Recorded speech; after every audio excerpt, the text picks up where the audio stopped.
Le tribunal, après donc en avoir délibéré, prononce à votre encontre une peine d'emprisonnement de 4 mois, dont 2 avec sursis. Il y a 58 000 détenus en France, 3 000 sont des mineurs. Chaque jour, une dizaine d'adolescents, la plupart du temps des garçons, est incarcéré. On fait des conneries, bon, d'accord, il faut qu'on assume. Quand même, les juges, ils ne font pas de cadeaux. Comment se coule-t-il dans un système qui n'est pas au départ prévu pour eux? Je me sens toujours mal dans moi. J'ai fait mon truc, je vais bien. À part quelques aménagements d'emploi du temps et une discipline parfois plus souple, ils sont soumis au même règlement, au même environnement que leurs aînés.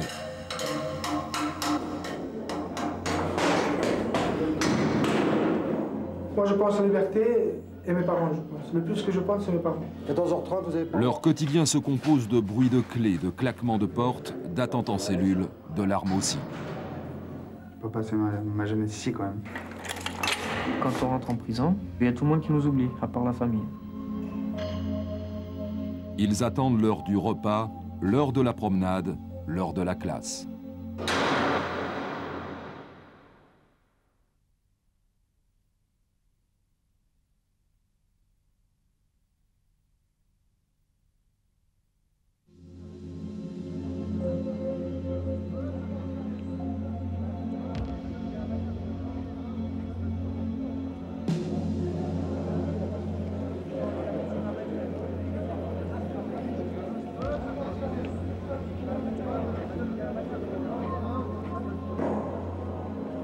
Mon cher petit frère, j'espère que tu vas bien et que tu tiens le coup.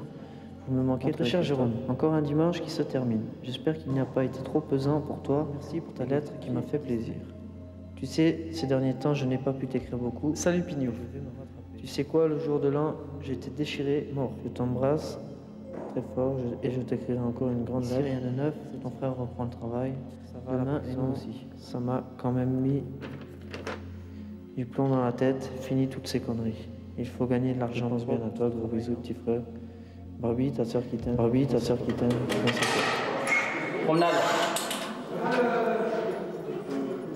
Dépêche-toi un peu.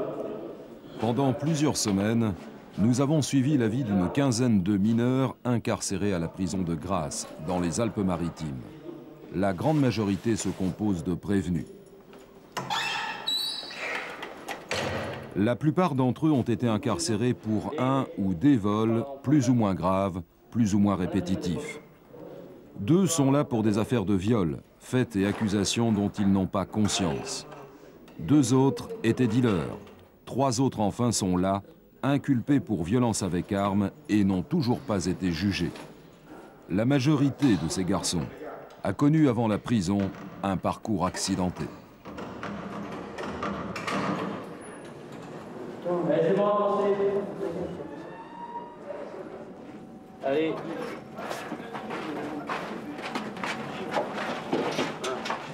Vas-y, vas-y. Ici, c'est la mer.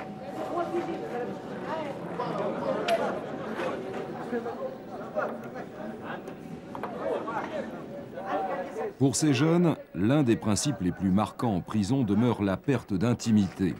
Tandis qu'ils sont dehors, en promenade, leur cellule est fouillée, leurs affaires sont retournées. Il leur arrive parfois, après leur retour en cellule, d'être entièrement déshabillés.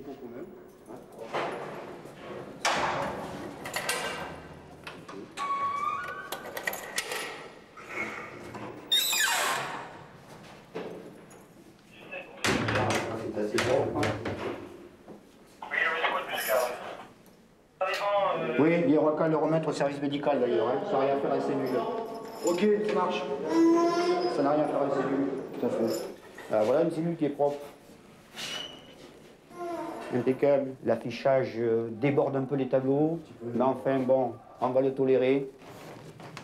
Le courrier est comme les autres éléments de leur quotidien censuré. Lien important avec l'extérieur, ils ponctuent leur journée faite essentiellement d'attente, hormis peut-être cette heure de promenade quotidienne.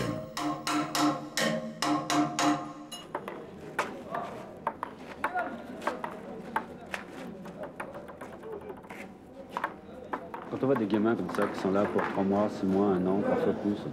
Eh ben, on pense pas grand chose parce que moi je viens d'en revoir qui étaient mineurs dehors et le soir même où je les ai vus ils ont cassé une voiture. Alors donc on se dit bon c'est bon quoi, on va les revoir. Hein.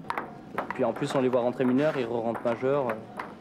On se fait pas d'illusions quoi, au bout d'un moment on a l'habitude quoi. Alors déjà alors. Hein Allez regardez en revanche. C'est partout pareil, quand les peines ils reviennent tout le temps. Enfin. Allez les mineurs, promenade terminée.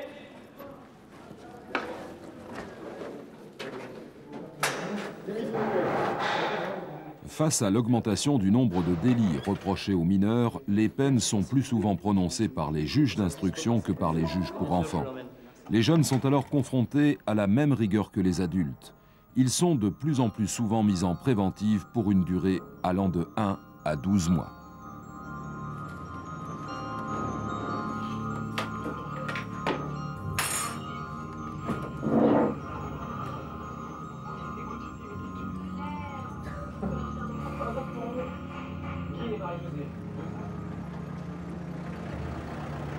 L'incarcération commence souvent le soir. Sale, hagard, après une garde à vue d'1 ou 2 jours, les jeunes sont conduits à la prison. Cet adolescent qui arrive s'appelle Abdel. Clandestin, SDF, il a été pris alors qu'il vendait de la drogue. Il est placé en détention provisoire. À la fin de l'écrou, il sera le détenu 5013. Il y a les poches.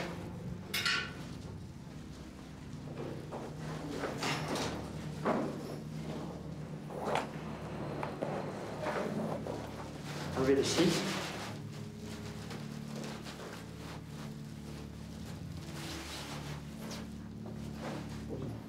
Montrez les mains, tournez, soulevez les bras, ouvrez la bouche, soulevez la langue, tournez-vous, soulevez un pied, l'autre, accroupissez-vous et toussez. C'est bon, relevez-vous. Abdel est mis à nu pour la 4e fois en 2 jours. À l'intérieur du quartier, la vie continue. Jean et Jérôme partagent la même cellule. Ils sont les seuls dans ce cas. Tous les autres sont isolés.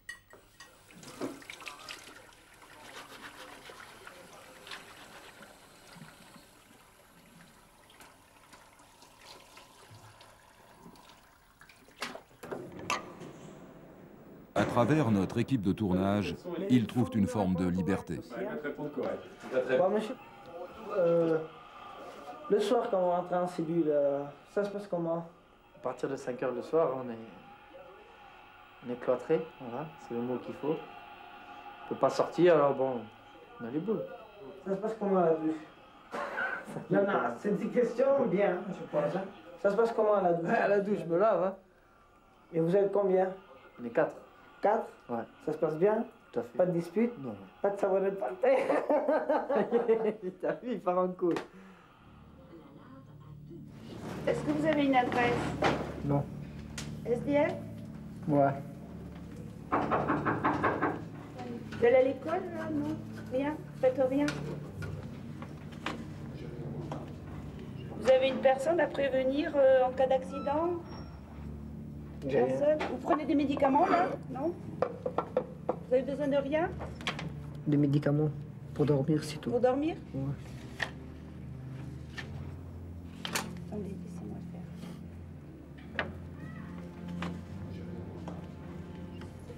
Bon, allez, venez. Posez le chiffon.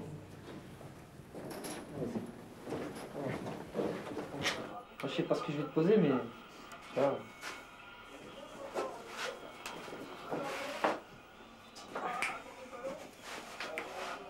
Action! Partez! Quel effet ça faisait quand vous êtes rentré en prison? Bedine, vous avez les boules là, qui vous étouffent. Et la cellule enfermée, la douche enfermée. Quand j'ai rentré, je dis franchement, quand j'ai rentré le premier jour, je ne savais pas que c'était enfermé. J'ai été à la douche, surveillant m'a enfermé, je l'ai insulté. Je ne savais pas pourquoi il m'a enfermé, voilà. Je l'ai insulté, j'ai monté au quartier d'isolement. Voilà, franchement, 3 jours que j'ai passé là-bas, ça représente 20 jours. Les surveillants sont bien avec vous là-haut? Maman! Comment ça se passe là-haut? Hein? Comment ça se passe là-haut? Ça se passe mal. Vous comptez 1, 2, 3, 4, 5, jusqu'à 10, ils vous reprennent à manger. Pas de cigarette, pas de shampoing, pas de serviette, après, pas de basket, pas de brosse, rien. Ce lieu de noirceur et d'abandon, c'est le cachot. Les détenus peuvent y être envoyés après un manquement à la règle. Les garçons qui l'ont connu en gardent un souvenir terrible. Ça a changé quelque chose après? Mais, pour vous dire, j'ai plus rien fait. Vous n'avez plus jamais eu de rapport? Non. Abdel pénètre au cœur du dispositif pénitentiaire pour mineurs. On lui confisque sa ceinture et ses lacets. Ces derniers lui seront rendus dans quelques jours quand il aura passé le premier cap de l'incarcération et n'aura pas tenté de se sauver. Car il s'agit là de la plus grande crainte de l'administration.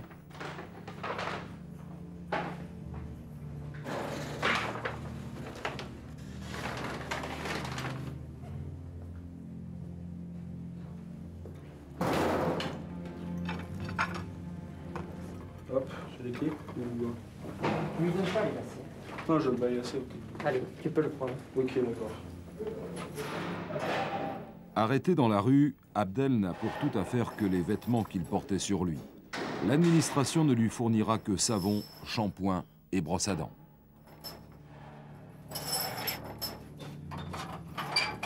Vous l'avalez pour dormir. Vous l'avalez devant nous, hein.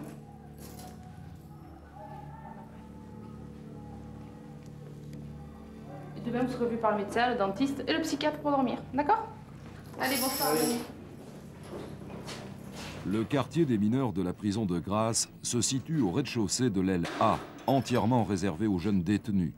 Si dans les pays anglo-saxons on privilégie une vie collective et une forme d'autonomie, en France, le système repose encore sur l'isolement.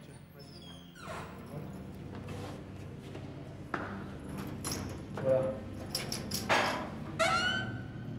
C'est bon? Bon bah demain alors. Hein.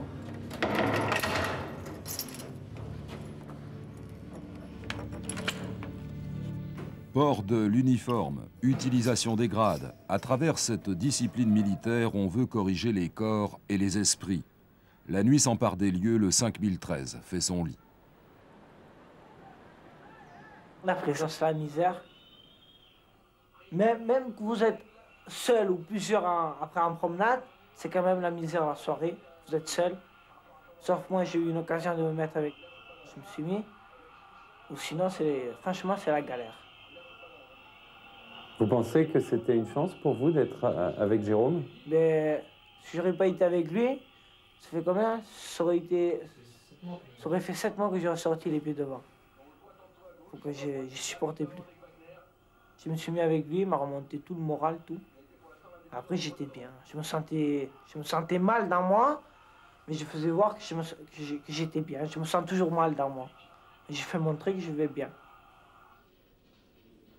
En ce qui concerne la détention provisoire, c'est toujours une décision extrêmement difficile à prendre, sachant qu'au bout du compte, le gosse n'en sortira pas transformé. Je dirais qu'on va plutôt vers une aggravation de ses problèmes plutôt que vers une résolution. Et je ne suis pas convaincu que ce que certains appellent l'électrochoc judiciaire puisse fonctionner dans ce type de situation.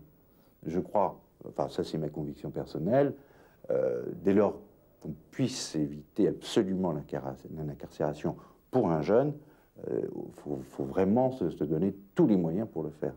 Vous ne croyez pas à la rédemption par la prison? Du tout. Je crois que j'ai une forte conviction sur le potentiel éducatif qui existe chez tout gosse. Je crois que tant qu'on n'a pas tout fait pour un gosse, ben, je crois qu'il faut continuer. Stéphane Choukroun, avocat établi à Cannes. Il part visiter l'un des garçons, Christopher. Son objectif, le faire sortir de prison avant son procès. Il y a des endroits où ça n'est vraiment pas adapté pour les mineurs, où en fait on met des mineurs, on a 4 mineurs dans une pièce qui est la taille généralement de la salle de bain du quidam moyen, avec des passages entre les majeurs et les mineurs, avec des gamins qui se font dans les douches. Ça existe dans certaines maisons d'arrêt. Alors vous avez là, avec Grasse, une maison d'arrêt qui est un petit peu modèle. Je crois que c'est atypique. Heureusement que ça existe, il y en a de plus en plus, tant mieux. On mélange en fait réinsertion et sanction. Je crois que c'est très très important. C'est pas neutre si vous êtes à la maison d'arrêt de Grasse à mon avis et si on vous a autorisé de filmer dans cette maison d'arrêt. La différence entre un mineur et un majeur dans l'acte de défense, c'est surtout une relation affective, je crois, dans un premier temps. Il faut avoir un contact avec le mineur, essayer d'avoir un message qui passe, et puis bien lui montrer qu'on est de son côté, mais qu'il n'y a aucune possibilité de connivence et qu'on ne rentre pas dans son système. Il y a beaucoup moins de défense au sens pur, plaidoirie devant le tribunal, essayer de convaincre d'une innocence. On est beaucoup plus tourné vers l'avenir quand le mineur paraît récupérable et donc vers un plan de sortie qui doit vraiment être particulièrement carré. Christopher, il est incarcéré maintenant depuis plusieurs mois. On va essayer donc d'obtenir d'ici la fin du mois, une libération. C'est un accord qui va être mis en place avec le service socio-éducatif, avec le juge pour enfants qui s'en occupe, et puis avec le juge d'instruction, puisqu'il a aussi une procédure devant le tribunal correctionnel. Le but étant de le mettre loin d'ici, en pleine montagne, avec des chevaux et impossibilité de faire le moindre acte délinquant, parce que ça a été une catastrophe, Christopher.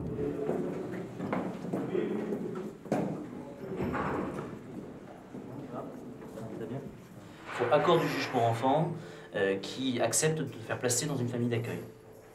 Il faut que j'ai l'accord de la famille d'accueil. Alors, je te préviens tout de suite que ces gens qui vont t'accueillir, c'est des amis à moi. Ce que je t'ai dit, c'est là où se trouve ma jument. Donc, c'est aussi un contrat moral entre toi et moi. Si tu fais une connerie, je vais t'en vouloir, sérieusement. C'est à toi de démontrer pendant les 2-3 mois où tu seras là-bas que tu peux faire autre chose de ta vie que le con, parce que c'est ce que tu as fait jusqu'à présent. Alors, le projet, il est prévu 2-3 mois. Ce que je veux pas, c'est que tu te dises 2-3 mois, je retourne à Cannes. Mais je veux une adhésion. Et les vacances de Noël, je passerai là-bas aussi. Ouais. T'auras une interdiction d'entrer dans les Alpes-Maritimes, c'est clair. Ok? Ouais, je commence à en avoir marre d'ici en plus, hein, je voudrais pas rester plus longtemps. Ouais, mais ça me suffit pas, ça, comme truc. Je veux bien croire que ça soit un élément. T'en as marre d'ici, d'accord, mais j'en ai marre d'ici et je veux faire autre chose ailleurs. Ça m'intéresse.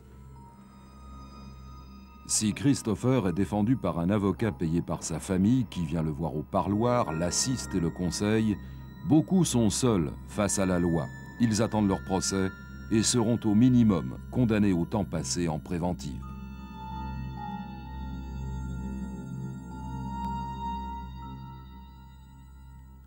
Lundi, 6h45. Une nouvelle semaine commence, l'équipe du matin arrive. Les jeunes sont enfermés en cellule depuis le vendredi 17h. Ils n'ont eu durant le week-end que 2 ou 3 heures de promenade. Bonjour, courrier. 7h, les garçons sont réveillés. David, le surveillant, entre dans chaque cellule. Pour la plupart, les jeunes ont regardé la télévision jusqu'à 2 ou 3 heures du matin. Ils ont du mal à émerger. Hey, garçon. Attends, il fait à 8h. Il fait à 8h. Non. Quoi, non? Tu fais le lit pour 8h? Ouais. D'accord. Tous les repas sont pris en cellule. 3 fois par jour, il y a de l'eau chaude. Christophe, comme les autres, prépare son petit déjeuner dans son évier lavabo. Au menu, chocolat et lait en poudre et le pain de la veille. À 8h, Patrick, l'instituteur, fonctionnaire de l'éducation nationale, arrive. Il est le seul lien éducatif et resocialisant. Mis à la disposition de l'administration pénitentiaire, il est là 21 heures par semaine, 22 semaines par an. Il y a eu des nouveaux cette nuit ou pas? Il y a eu des nouveaux ou pas? Non. Le reste du temps, les garçons sont maintenus en cellule et conduits en promenade. Bon, très bien, comme ça on ne leur fera pas dans la promenade, puisque vu l'état de la cour ce matin, et vu l'état des cours en général. Je vais commencer par là. Dans quelle heure on monte? 10h. Je vais commencer ici par un petit cours, et puis après on monte tous ensemble là-haut. On va finir de visionner la cassette et on va discuter dessus. La présence spécifique de mineurs n'ayant pas été prévue au départ, la salle de classe n'est qu'une double cellule. Il faut donc toujours couper le groupe en deux. Il n'y a pas de prison 4 étoiles. La prison, c'est la prison, c'est-à-dire le manque de liberté. Et il faut quand même rappeler aux gens que le détenu doit être privé de liberté, mais c'est la seule punition, en fait. Hein. prévu par le Code de procédure pénale. Quand il est incarcéré, il doit être privé de liberté, point. Il doit conserver tous ses droits communs, etc. Et je pense que si on incarcère des gens pour les rendre plus mauvais, alors ma place n'est pas ici. Par contre, si on met à l'écart des gens, parce qu'à un moment donné, il faut que ça s'arrête, et on essaye ensuite de les prendre en charge et de leur permettre de réinsérer socialement, alors là, j'ai une fonction, j'ai une mission, et je suis volontaire. C'est une misère éducative, et dans cette misère éducative, eh bien, il y a le non-sens de l'école. Après, il faut essayer de les récupérer, de leur faire comprendre que c'est par l'apprentissage qu'ils vont réussir à s'en sortir, en fait. Parce que tout apprentissage est le départ du changement.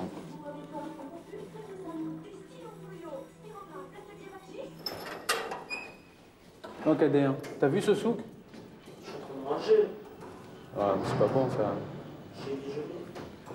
Mais non, ne me filme pas avec comment elle est la cellule. Eh oui, non, mais c'est la réalité, Kader. Ça fait depuis que tu es revenu, alors que quand tu es parti, ta cellule a été extra. Non, et non, puis mais tu ça y reviens, est. ta cellule, c'est un vrai souk. Ça y est. Eh ouais, ça y est, regarde-moi ça. Là, je suis en train de faire le lit. Là, j'ai fait la vaisselle, je suis en train de... Ouais, mais alors tu vois, regarde, sur la chaise, ça fait dégueulasse. Mais là, sur ta table. Non, là. mais je vais faire la table. Je vais enlever. Kader, je te laisse 5 minutes. Dans 5 minutes, c'est tout clean, je reviens. Et tu viens en classe.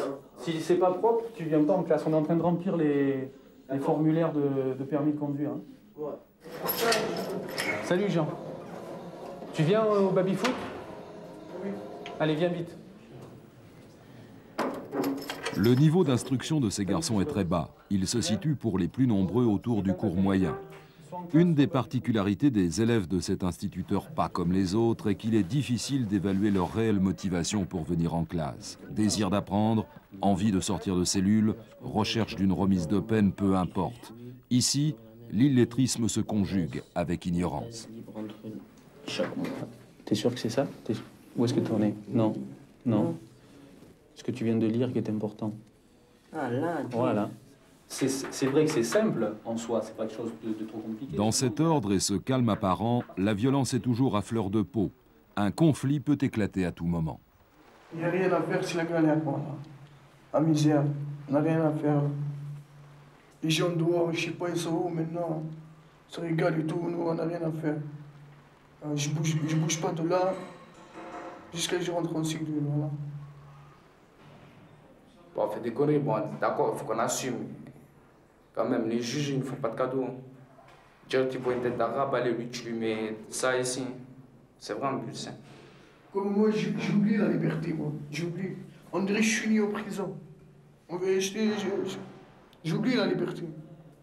Quand on est ici, il faut garder le moral, il ne faut pas avoir le moral à zéro. Ouais. Si tu n'as pas le moral, tu n'es rien ici. Hein. C'est quoi le moyen pour garder le moral? On reste entre nous, on parle et tout, on sort en sport et tout. Et quand on reste là, quand on avance, qu'on reste enfermé, c'est là où on pense à tout et tout. Mais quand on est dehors, on est ensemble et tout, ça va quoi. On rigole ensemble et tout. On sort en sport, on s'en promenade. C'est quand il y en a un qui n'a pas le moral, on lui remonte le moral, on lui parle et tout, on ne sait pas et tout. C'est que tu t'entends pas avec tout le monde. Si, je m'entends avec tout le monde. Bien sûr, mais des fois, moi, je me bagarre avec l'autre, là, Christophe. Bah, ça m'arrive des fois. Quand on est énervé, c'est normal, quoi. Parce qu'ici, quand tu es énervé, ça devient vite ici, parce qu'on est en prison ici. Quand tu t'énerves, tu peux pas te retenir, c'est pas comme dehors. Si ça part ou ça casse, hein. Et oui. Faut pas oublier qu'on est dans une prison aussi, hein. J'ai envie de passer, de faire quelque chose avec vous. Oui, voilà, tu mais... ne prends pas pour un con. Mais je t'ai pas pris pour un con, qu'est-ce que tu me racontes? Il a 4 jours d'ici, tu le passes. Fais ça, vieux moi. On est tous pareils ici, il n'y a pas un autre mieux que l'autre. Hein. Mais j'ai pas dit qu'il y en avait un mieux que l'autre, Faisal. Seulement ce matin, on a rempli les formulaires du code de la route. C'est tout. Et au code de la route, c'est pas que je veux pas, c'est que tu ne peux pas le présenter, tu n'as pas le droit. J'ai envie de faire quelque chose, hein. J'ai pas envie de rester ici comme ça. Mais je suis d'accord avec toi, Faisal, mais comprendre que le code de la route, je ne peux pas te préparer au code de la route et te faire remplir un formulaire, dans la mesure où tu ne peux pas le présenter, tu ne peux pas, tu n'as pas de pièce d'identité. Tu comprends ce que je veux dire? Et voilà, et là, la leçon de ce matin, c'était ça, pour préparer les dossiers, pour les inscrire au code de la route. Donc ce matin, je ne pouvais pas te prendre là, tu comprends ce que je veux dire? Est-ce que tu comprends ce que je dis, Faisal? Je crois qu'on a une société qui est productrice de violence, parce que la société est d'abord une société violente, et notamment par rapport aux jeunes. On ne rappellera, je crois, jamais assez que le chômage, les échecs scolaires, la perte de repères, notamment dans les quartiers en difficulté, sont autant de causes d'engagement de jeunes dans des comportements de délinquance. Mais je crois qu'il faut faire attention de ne pas faire la confusion. Un comportement de délinquance ne suffit pas toujours pour vous étiqueter délinquant. Je crois que cette association qui est souvent faite mériterait probablement d'être reconsidérée. Je crois qu'il ne faut pas exclure davantage, et la prison est probablement une exclusion de plus dans un parcours qui en est déjà semé. Si l'argent est interdit en prison, les détenus peuvent toutefois posséder un compte à condition que leur famille l'alimente. Grâce à lui, ils procèdent à des achats, ils appellent cela cantiner. Chaque détenu peut commander presque tout et le recevoir quelques jours plus tard. Jean ou Christopher, aidés par leurs parents, peuvent cantiner. Abdel ou Christophe, qui sont seuls, doivent se contenter de l'ordinaire.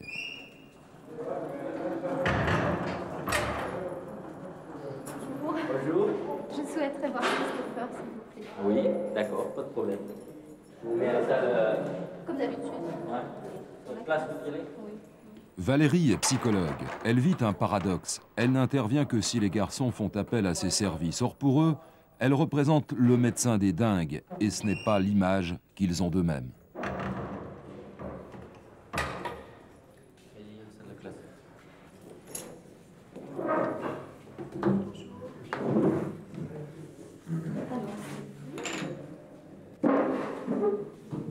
Mon avocat, il m'a proposé si je voulais aller dans une famille d'accueil pendant quelques mois.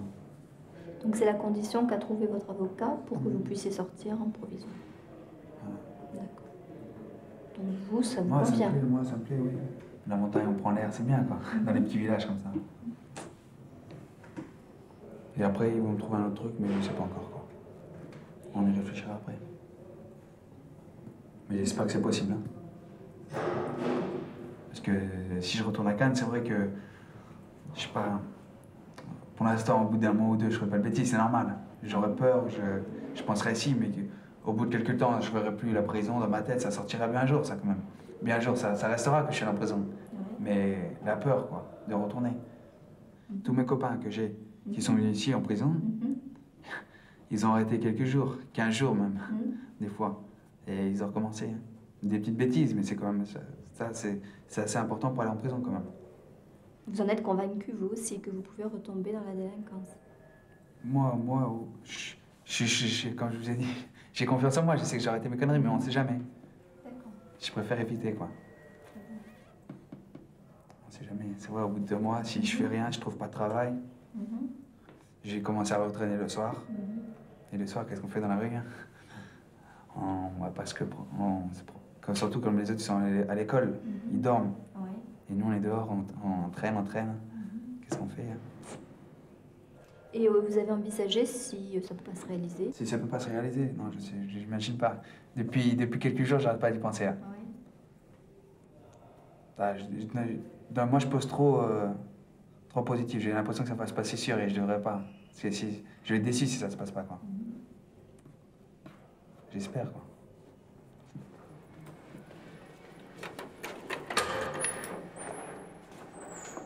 Merci.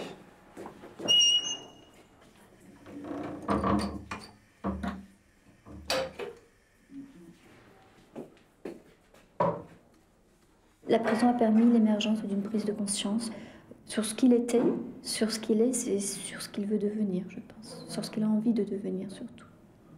C'est sûr qu'une prison n'est pas éducatif en soi. Et il y en a ici pour qui, au contraire, ça les endurcit. Et pour eux, eh bien, la prochaine fois, je referai la même chose et j'essaierai de ne pas me reprendre. Hein, ça, c'est clair. L'alternative... Déjà, une mobilisation sur le projet professionnel, je pense que c'est la base de tout. Hein. Un jeune qui est dehors, livré à lui-même, sans projet de vie, puisqu'il n'y a pas de projet professionnel, sans projet de vie, sans niveau scolaire, déjà, bon, eh ben, effectivement, il y a un terrain propice à la délinquance. Tu veux combien de feuilles? T'en veux combien de feuilles? 4? La communication de cellule en cellule est interdite. Néanmoins, dans la prison, un objet règne en maître, le yo-yo. Il permet de rompre une forme d'isolement et facilite parfois le passage d'objets illicites. Comment vous savez s'il y a des surveillants qui reviennent? Faut faire gaffe. Si on se fait attraper, on a un rapport. Et c'est quoi le rapport? Un rapport, c'est, je sais pas exactement un rapport, hein. C'est un avertissement, faut pas faire ça normalement. Et t'en as déjà eu un rapport? Non. Ah non, je fais attention. Puis je suis là, j'ai pas eu un rapport. Je fais pas de conneries ici. Christopher, tu vas avoir un rapport là, c'est bon. Et non. Sors ta main, toi. Vas-y. Vas-y. Très furieux. Vas-y. Bon, allez, reprends. Putain, fais en plus. Vas-y, c'est bon. Christopher. Ouais.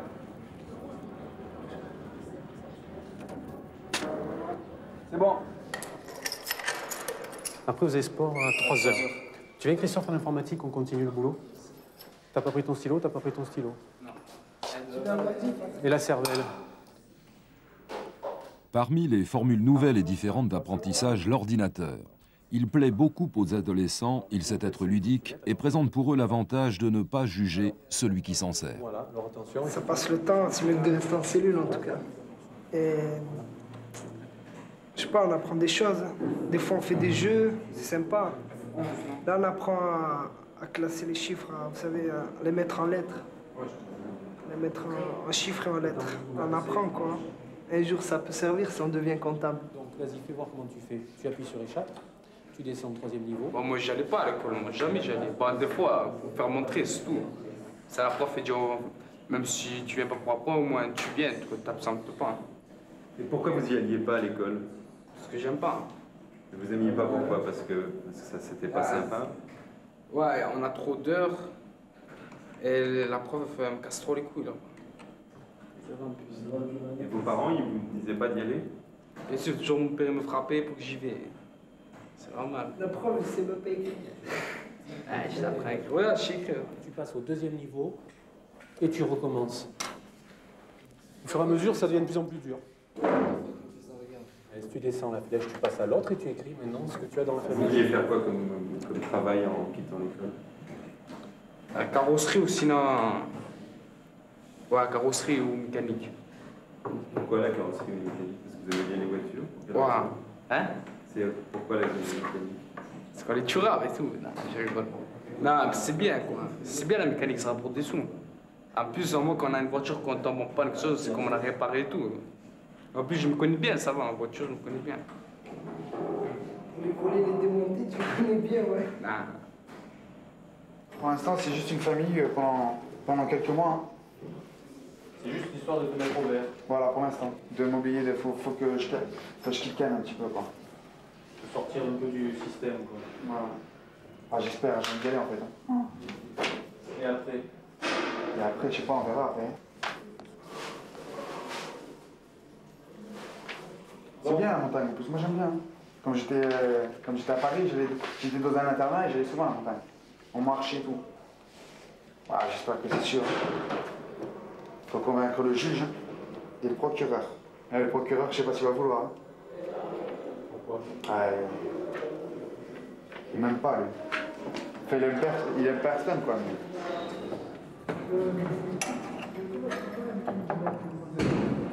Oh, Jean, pars-tu à la cantine?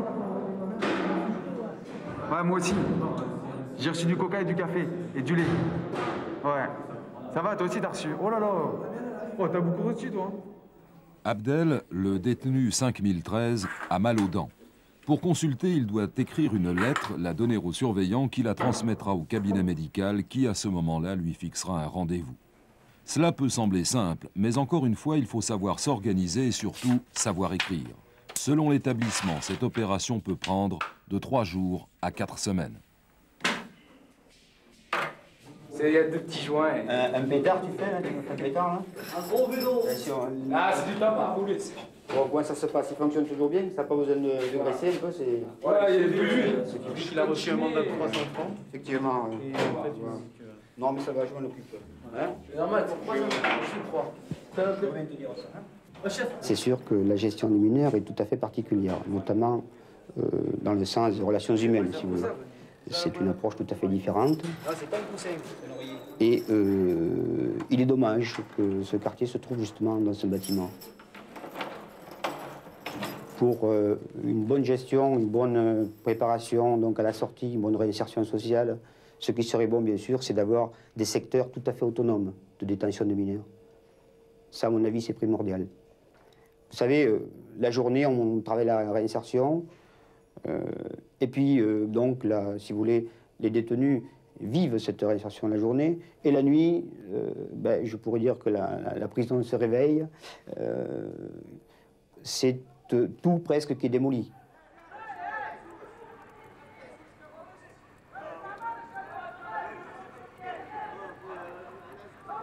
La prison est criminogène, incontestablement. Il suffit de se promener le soir ou la nuit de façon assez discrète sous les murs de l'établissement pour entendre ce qui s'y dit. On se vante des coups qu'on a faits, on raconte les coups que l'on va faire et on cherche des associés pour gagner de l'argent. Rendier pour PCI.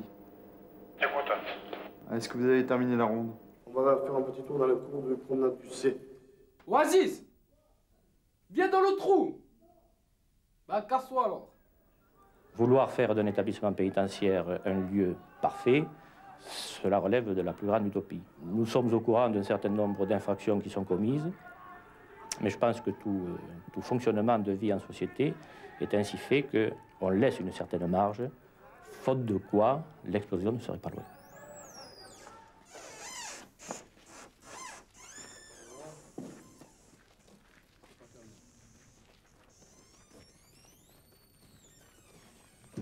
La vraie vie de l'établissement, elle est la nuit, finalement. C'est l'imaginaire qui reprend le pouvoir et l'imaginaire devient réalité. Est-ce que vous avez l'impression que le jour, on joue un jeu? Oui, tout à fait. Le jour, on joue un jeu. Il y a un code de bonne conduite qu'on essaye de faire respecter. Chacun est bien dans son jeu de rôle. Tout est fonction de la puissance et la conviction avec laquelle on fait jouer ce jeu de rôle aux uns et aux autres. C'est ce qui fait finalement la bonne ou la mauvaise marche d'un établissement.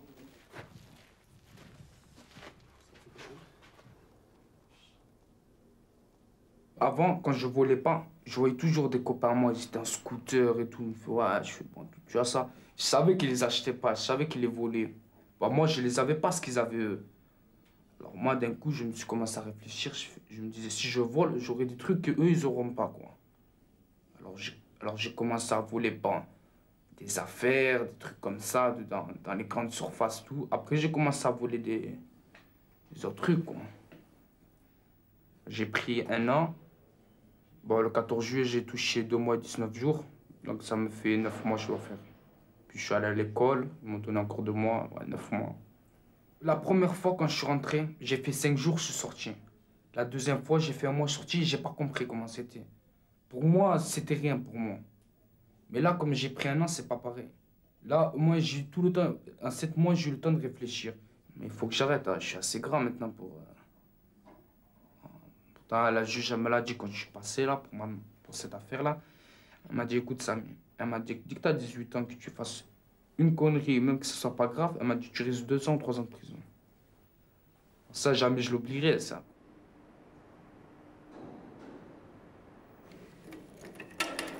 Allez, Zakaria, on y va pour les tournois. Quelques jours plus tard, rendez-vous est pris. Abdel est conduit par un surveillant au cabinet de soins. La maison d'arrêt, un peu comme un paquebot, possède de nombreux services qui fonctionnent en permanence. Buanderie, cuisine, maintenance électronique, services de santé. Qu'est-ce qui vous arrive? Allongez-vous. Voilà. On va mettre un petit ciment provisoire. Ouvrez la bouche très très grande.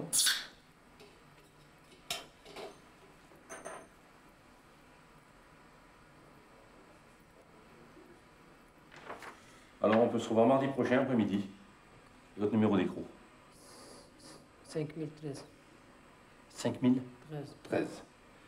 Il y a eu une période où on a eu une grosse demande en antalgique. Bon, on s'est rendu compte avec la direction qu'il y avait un problème à ce niveau-là, et ce problème a été réglé. C'est-à-dire maintenant, on donne vraiment les médicaments que quand c'est nécessaire, en petite quantité, et on essaie de privilégier les soins plutôt que les médicaments. Si vraiment la douleur persistait dans les jours qui viennent et que je ne puisse pas le prendre, je donnerai du Doliprane, des médicaments antalgiques de très faible dosage, parce qu'on est quand même dans un cas particulier. C'est-à-dire un milieu où il y a des toxicos, où les médicaments peuvent servir de monnaie d'échange. Ce que ne précise pas le médecin, c'est que le soir, comme on nous l'a confié à mots couverts, on offre au nom de la paix interne toutes sortes de cachets.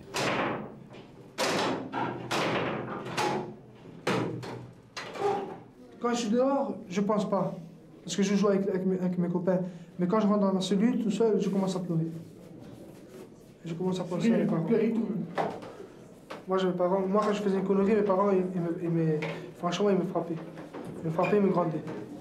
Ils me disaient, pour ma raison, ils me disaient, genre, arrête de faire une connerie parce que parfois, tu vas tourner à la prison. Il ne s'est pas trompé, je me suis tourné là. Il avait raison. Pour moi, il est dur la prison. Moi, une semaine, pour moi, c'est un an, c'est beaucoup.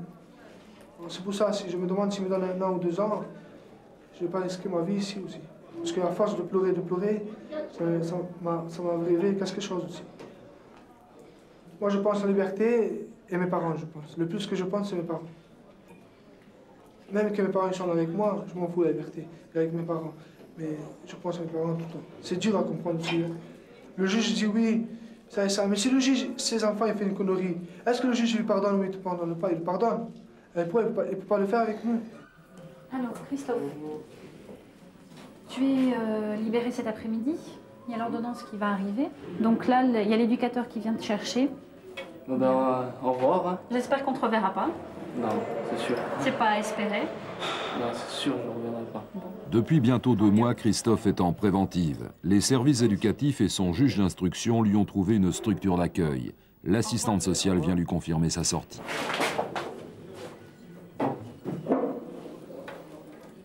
Ma dernière gamelle.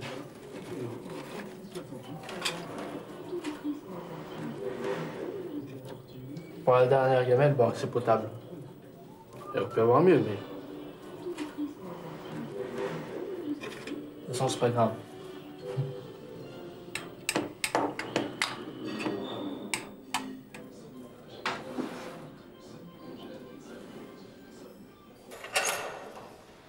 Bonjour. Faut faire les lits, hein? 13h, arrivée de l'équipe de l'après-midi. Jean-Pierre entre dans les cellules. Comme Kader, les garçons semblent endormis. Après la gamelle de 11h, ils ont l'habitude de dormir pour récupérer de leur nuit passée devant la télévision. Bonjour. Parlons à 14h30.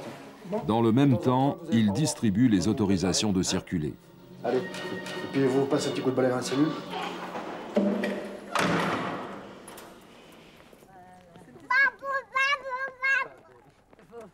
Parloir de 14h30, allumé.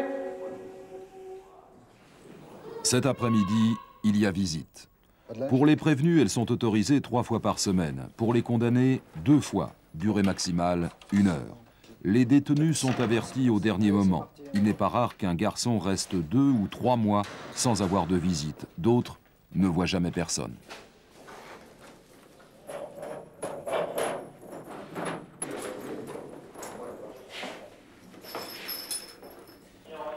En arrivant dans la zone du parloir, le jeune est tamponné à l'encre sympathique pour éviter les substitutions de personnes.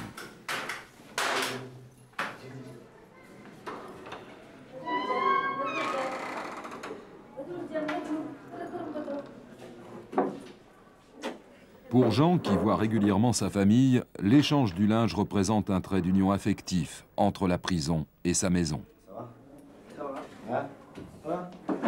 Des fois, quand j'y pense, mais je ne crois pas que je suis en prison. Quand le soir, j'y pense, mais je ne crois pas que je suis au lit. Au début, c'est dur à s'y faire. Quand vous allez au parloir, à chaque fois, il y a mon petit-neveu. Et quand je m'en vais, chaque fois, il pleure et j'arrive en cellule. Je pense à lui comme à mes frères, à tout le monde.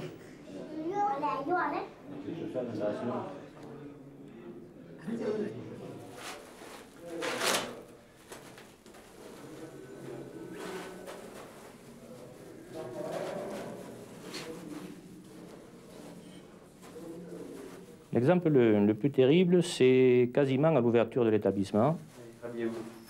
C'était un mineur de 15 ans qui avait commis un crime. Et il était arrivé la veille ou l'avant-veille de Noël. Et il était dans un état épouvantable. Il n'arrêtait pas de pleurer. On a essayé tous de l'assister parce qu'on ne savait plus trop quoi faire. Je lui ai même dit... veux-tu que je passe la soirée de Noël avec toi? Que veux-tu? Que peut-on faire? Et il m'a répondu, je veux maman.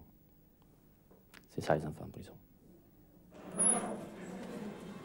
Claude est l'éducateur de Christophe. Il a la possibilité de pouvoir à tout moment le rencontrer, mais ce n'est pas le cas dans tous les établissements.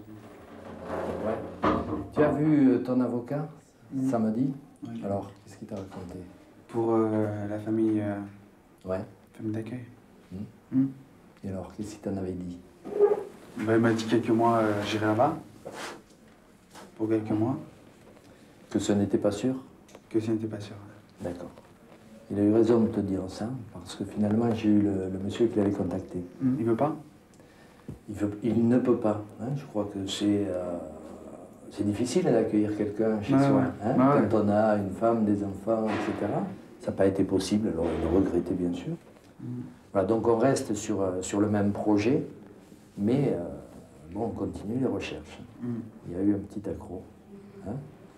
Moi je vais faire tout pour sortir. Là. Le juge, je lui parlais. Le 5, en décembre, ça fera 2 mois que je serai ici. Ça va, je vais pas passer ma jeunesse ici quand même. Merci. Tu l'as bu, toi? Ouais, j'ai bu. Ouais.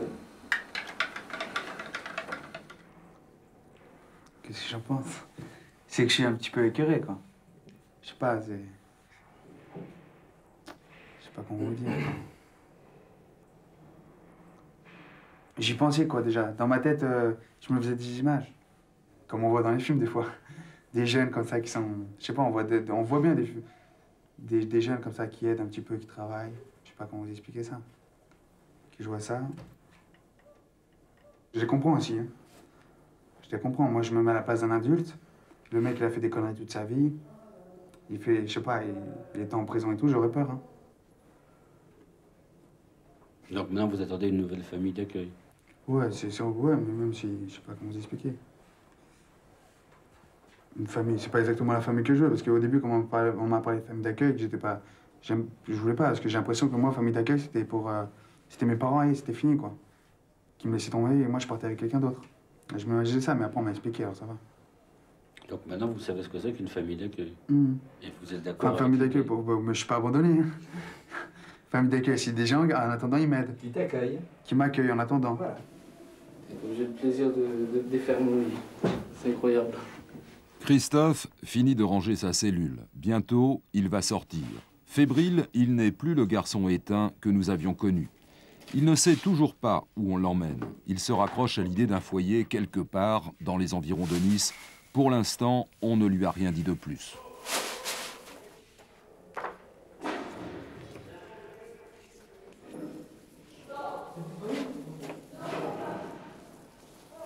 Ça y est, rien oublié? Ah, je crois pas.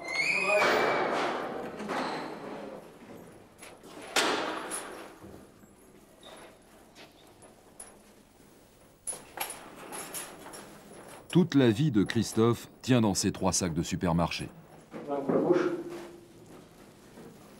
Il est soigneusement fouillé. Raison invoquée, lutter contre le vol des livres de bibliothèque.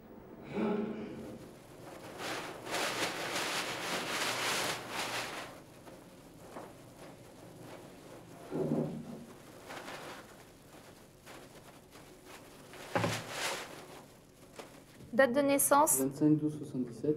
Le prénom de votre mère? Yvette. Et votre père? Marie-Pierre. Alors vous me faites une signature ici, signature du libéré.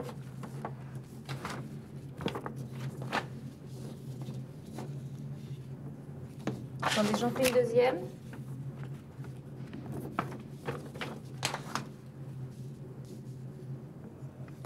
Voilà, c'est bon. Vous avez un chiffon là. Hein.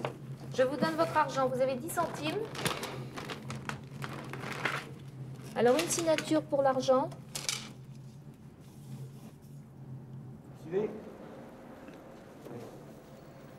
En franchissant cette porte, Christophe apprend par son ordonnance de placement le cadre de sa liberté conditionnelle. Peu habitué au langage judiciaire, tout juste aura-t-il compris qu'il n'a pas le droit de rentrer chez lui et qu'il est interdit de séjour dans les quartiers chauds de Nice.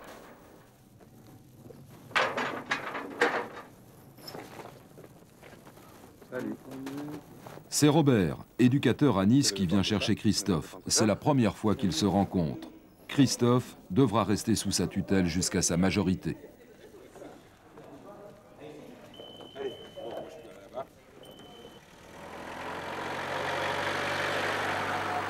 Pendant le trajet, Christophe apprend par Robert qu'il est placé pour 1 mois dans l'arrière-pays niçois.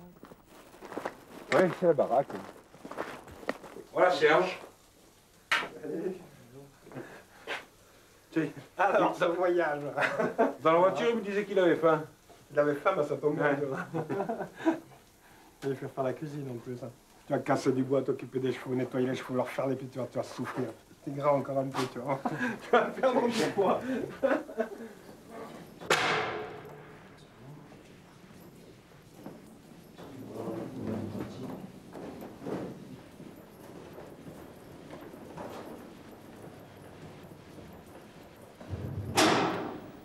À la maison d'arrêt, la nuit continue. Christopher, lui, n'a toujours pas compris l'échec de sa propre sortie. Pour ceux qui restent, la libération de l'un d'entre eux crée toujours un moment d'abattement.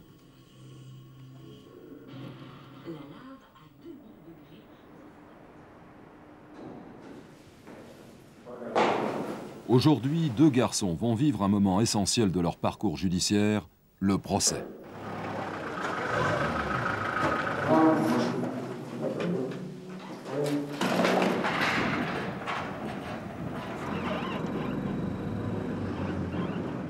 La lenteur de la justice est un thème récurrent, mais spécialement préjudiciable aux mineurs.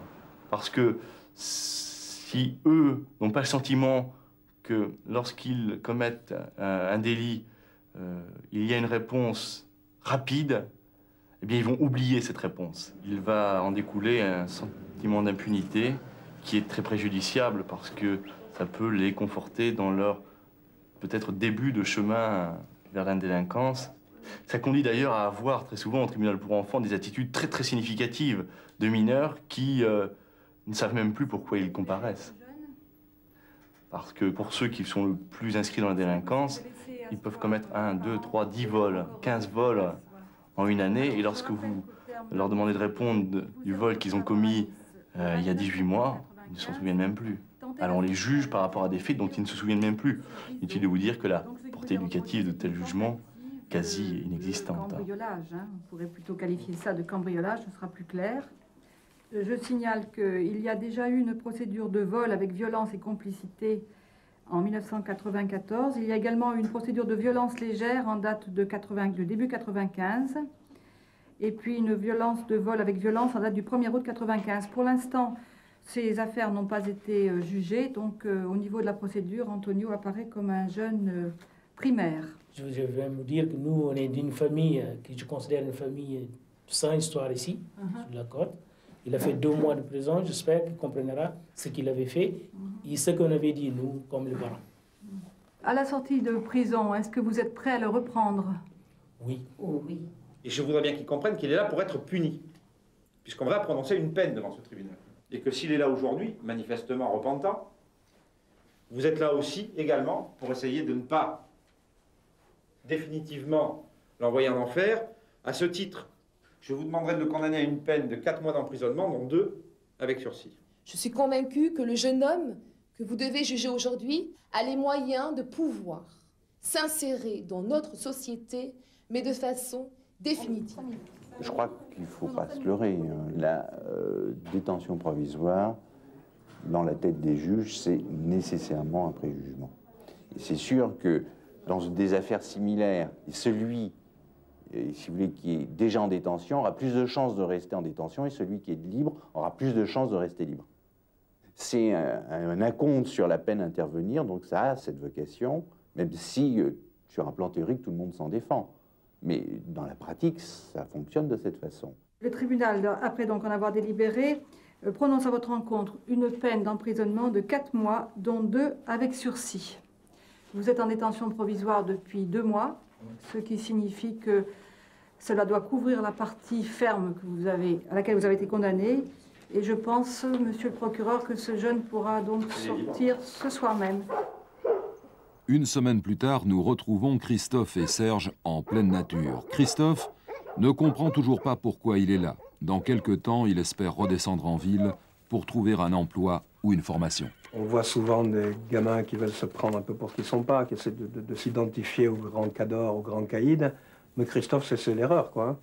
Ça s'est passé comme ça aurait pu se passer autrement, dans un contexte différent, dans une conjoncture peut-être aussi différente et dans un contexte familial aussi différent. Et c'est une quantité de choses qui font que... Mais là, j'ai été surpris parce que c'est un gosse qui est gentil, quoi, qui est adorable. On peut rien lui reprocher, quoi. Sinon, un peu son lymphatisme, ça le secoue un peu. Je pense que c'est une question de temps, ça viendra. Nous aurions aimé que Christophe se livre davantage, mais pour lui, c'est encore trop difficile. Cette liberté n'est pas celle qu'il imaginait. Je fais partie des gens qui pensent que la prison, oui, à condition de la limiter aux crimes de sang et aux atteintes contre les personnes, si vous le voulez. En revanche, dans nombre de situations, on pourrait facilement se priver de la prison sans que pour autant la délinquance n'augmente. Je pense qu'il ne faut pas confondre autorité et répression. Il y a d'autres manières de réagir par rapport à la délinquance juvénile que le recours à l'incarcération. Les chiffres montrent une augmentation du nombre de recours à l'incarcération. Et deuxièmement, certains nous proposent, j'allais dire, une incarcération honteuse, car ils ont honte d'assumer l'incarcération habillée par une enveloppe éducative. Ce n'est pas pour rien qu'on nous propose des centres d'éducation renforcés. Donc je crois que la tendance est plutôt à recourir à l'élimination, et c'est là l'erreur massive. Ceux qui pensent éradiquer la délinquance par l'élimination se trompent. Même la Chine n'y est pas parvenue, et d'autres pays qui sont passés avant. En d'autres termes, il faut s'attaquer aux racines et non pas s'attaquer aux symptômes. Actuellement, on confond les racines et le symptôme. On peut éliminer provisoirement du circuit un jeune délinquant. On n'éradiquera pas la délinquance pour autant. Et moi, je dis, parce que j'ai un objectif d'ordre public, pour protéger la population, pour me protéger, pour protéger mes compatriotes, je ne suis pas convaincu qu'il faille produire plus de fauves que nous n'avons. Incarcérer les enfants dès 13 ans, supprimer sauf pour transgression grave la prison aux mineurs, réinstaurer les maisons de correction, le débat est moral et politique.